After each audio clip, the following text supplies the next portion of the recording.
Hi, this is Brian Bennett for CNET.com, and right now we're taking a first look at the HTC One smartphone for Sprint. This 32GB version will be sold by Sprint beginning April 19th for $199.99. Now, a lot of people have been waiting for the HTC One to start hitting US carriers. Honestly, I can understand why. This handset is downright gorgeous. Its chassis is carved from a single piece of aluminum using what HTC calls a zero-gap construction method. The phone is available in hues of both black and a silver model that you see here. Measuring just 0.37 inch thick, the One is extremely thin. Tipping the scales at 5.1 ounces, the device is light too, considering its metal build materials.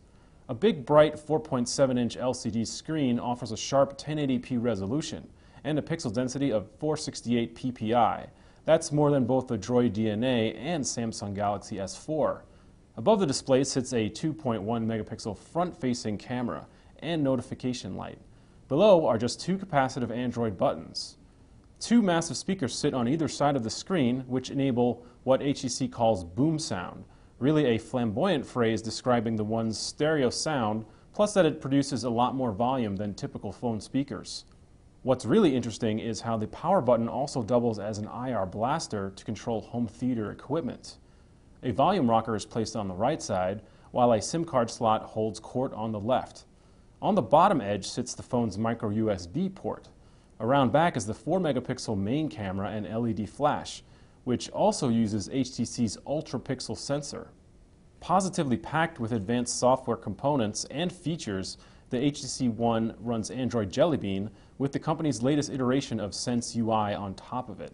What's really new here, though, is the BlinkFeed feature, which acts similarly to Flipboard and other news aggregators to pull in updates from a curated group of sources. You can push BlinkFeed to the side and use another more traditional home screen as your main default view. You can't, however, get rid of BlinkFeed completely. BlinkFeed also shows the weather and time, plus slick animations to indicate current weather conditions. All this is powered by a 1.7 GHz quad-core Snapdragon 600 processor, backed up by 2 GB of RAM and 32 GB of internal storage. One bummer is that the phone lacks an SD card slot for memory expansion, and its battery is embedded. At first glance, this is the most beautiful smartphone I've held in my hands.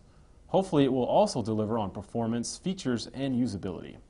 I'm Brian Bennett for CNET.com, and this has been a first look at the Sprint HTC One. Be sure to check back soon for a full review.